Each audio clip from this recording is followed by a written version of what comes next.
We were talking last night, Felicitas, about the difference in the position of women in the Mayan village in the Yucatan, where you did your field work, and the position of women in the agriculturalist bordering on city-dwelling village, if that's not a contradiction in terms, on Crete, where I did my field work. And you were struck by some of the things that I told you about the way that women handled finances, for instance. And would you talk about those contrasts? The entire discussion that you published there as part of your report on your fieldwork was a revelation to me. Too bad, I thought, that I didn't know your work when I was writing Ecstasy, Ritual, and Alternate Reality, which is a comparative study, because it is absolutely an essential picture in the whole of the human condition. Now, what you're describing there, the total, utter subservience of the women to the men, and what strategy they can use in order even to survive psychologically. By contrast, the Mayan woman still has the independence that comes to her from horticulture.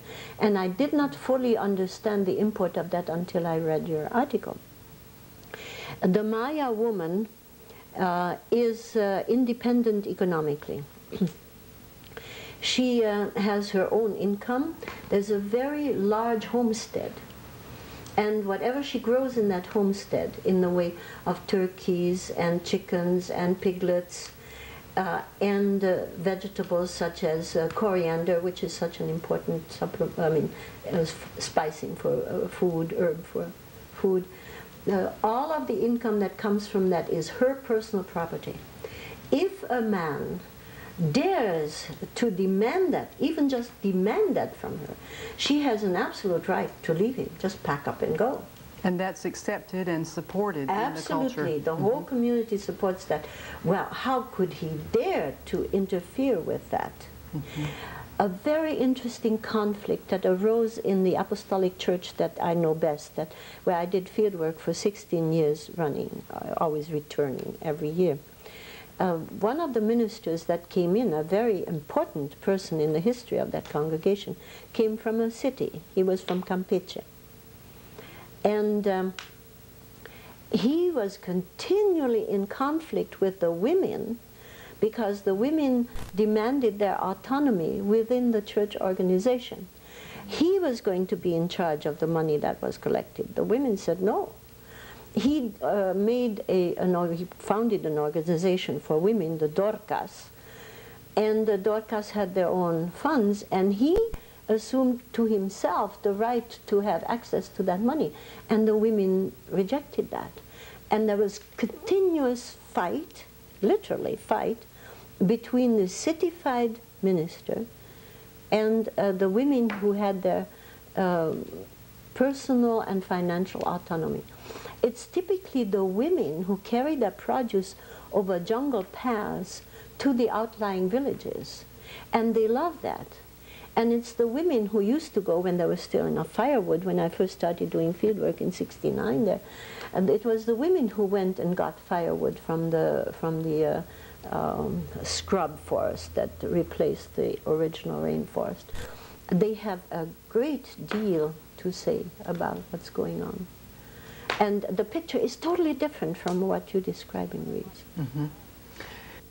What I'd like to underline in what you're just talking about is that in your book, Ecstasy, Ritual, and Alternate Reality, you talk about how the elements of ecstasy, ritual, and alternate reality are all related to how humans relate to the habitat.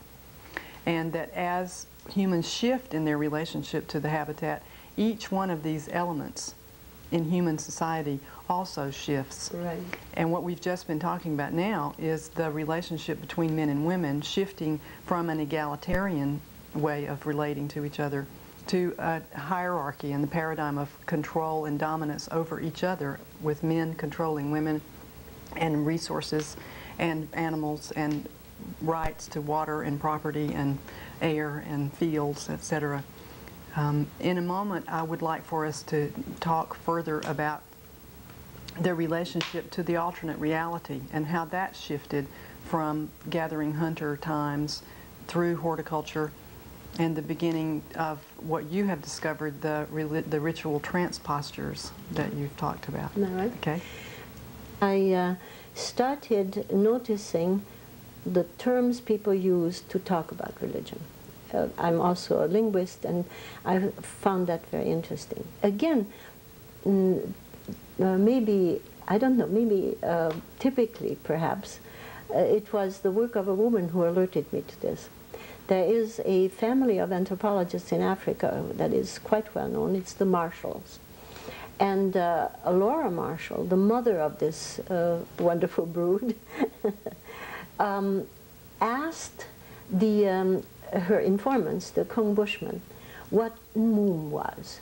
It's transcribed in the literature as N and then a slash and There's a click there which I don't pretend to be able to do. So let's call it an What an is. And the various informants said, well, is medicine that boils up in your body. Is the power that you have over illness, for example. Is also when you have this energy boiling up in you and you can heal, and so on. So there is a whole article by her which talks about nothing but what is. And I was faced again by the same situation as with the ritual scheme.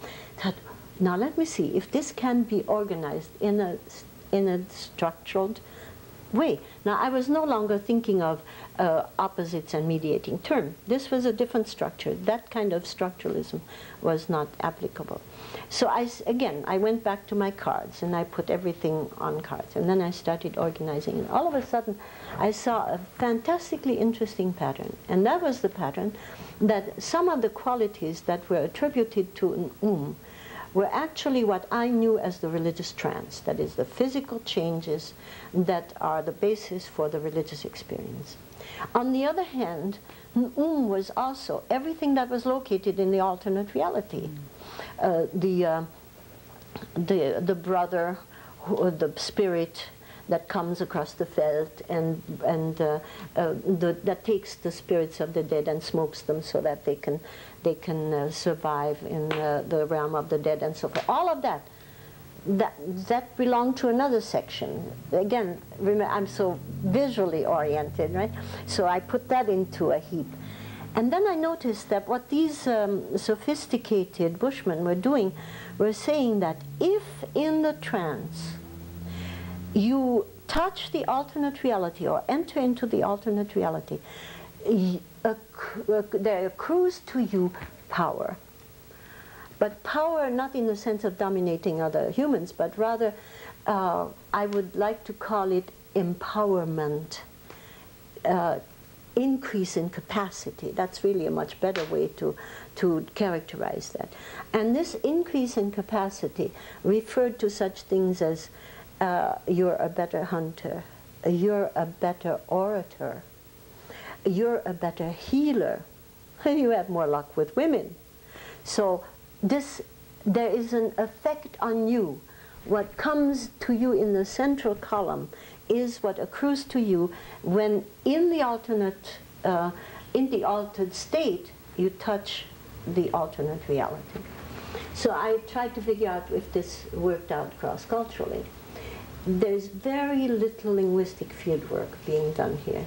People just assume if we say religion, then everybody else also thinks that we're thinking of the same thing.